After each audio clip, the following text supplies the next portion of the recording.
ایک بار بڑا پیارا واقعہ یاد آ گیا، سبحان اللہ، ایمان تازہ ہوتا ہے جب یہ واقعہ یاد کرتے ہیں۔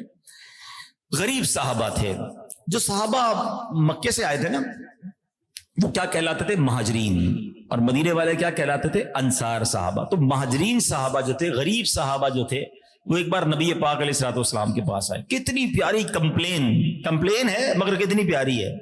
کہتے ہیں حضور مسئلہ یہ ہے، یہ جو ہمارے صحابہ ہیں انصار صحابہ، ہم روزہ رکھتے ہیں یہ بھی روزہ رکھتے ہیں، ہم نماز پڑھتے ہیں یہ بھی نماز پڑھتے ہیں، ہم تلاوت کرتے ہیں یہ بھی تلاوت کرتے ہیں، ٹھیک ہے، اب یہ صدقہ کرتے ہیں، ان کے پاس پیسے ہیں، ہمارے پاس پیسے ہی نہیں ہیں، یہ اللہ کی راہ میں خرچ کرتے ہیں، ہم غریب ہیں، ہم کر نہیں پاتے، حضور یہ عبادت بھی ہمارے جتنی کرتے ہیں اور باقی نیکی کے کام پیسوں سے بھی کرتے ہیں، ہم تو غریب پیچھے رہ گئے نا، ہم ان کے برابر میں نیکیوں میں کیسے پہنچیں گے؟ آئے ہائے، یہ نہیں کہا کہ حضور ان کے پاس پیسے ہیں تو ان کے پاس گھر اچھے ہیں، یہ نہیں کہا حضور پیسے اچھے ہیں تو ان کے پاس سواریاں اچھی ہیں، بڑی اچھی خوشبو لگا دیں، نہیں، حضور یہ صدقہ خیرات کرتے ہیں، ہم غریب پیچھے رہ گئے۔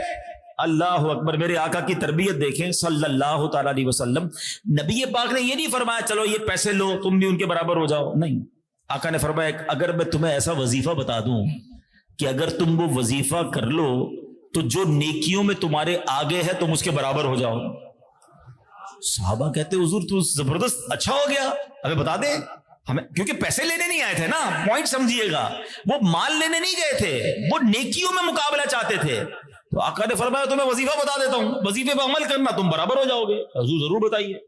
کہ پیارے آقا علیہ الصلوۃ والسلام نے فرمایا 33 بار سبحان اللہ، 33 بار الحمدللہ، 33 بار اللہ اکبر پڑھ لیا کرو، جو تم سے نیکیوں میں آگے ہے تم اس کے برابر ہو جاؤ گے۔ اب یہ صحابہ بہت خوش ہو گئے نا، کیونکہ ان کو ان کا مقصد مل گیا، یہ باہر گئے، پھر آئے۔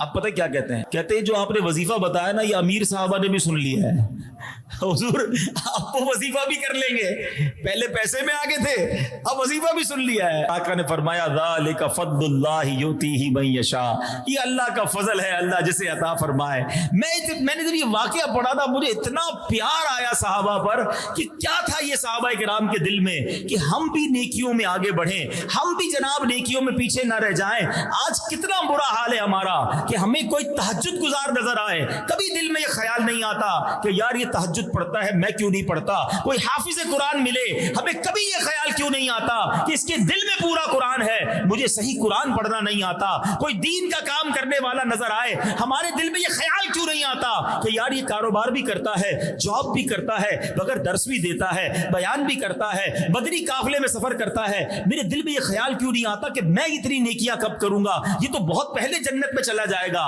ہمیں خیال کب آتا ہے؟ جب ہمارے سامنے سے کوئی کرولا گاڑی نکل کر چلی جائے، جب ہمارے سامنے کوئی لینڈ کروزر گزرے، جب ہمارے سامنے کوئی قیمتی گھڑی والا گزرے، کب ہمارے سامنے کوئی اچھا موبائل لے کر گزرے، کسی کے نئے گھر کو دیکھیں ہمارا دل چھوٹا سا ہو جاتا ہے کہ یار یہ آگے بڑھ گیا میں پیچھے رہ گیا۔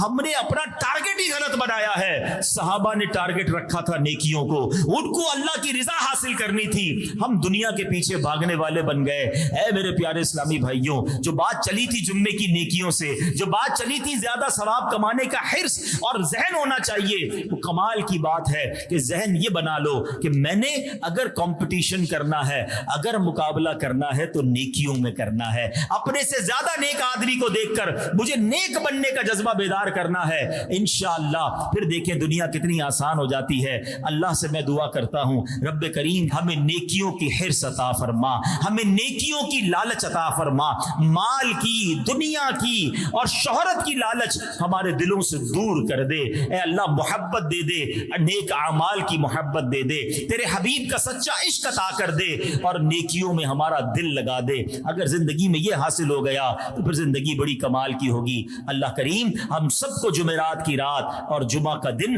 کثرت کے ساتھ عبادتیں کرنے کی اور بالخصوص زیادہ سے زیادہ درود پڑھنے کی توفیق عطا فرمائے۔ آئیے مل کر محبت کے ساتھ با آواز بلند درود پاک پڑھ لیجئے، صلو علی الحبیب علی محمد صلی اللہ علیہ وسلم۔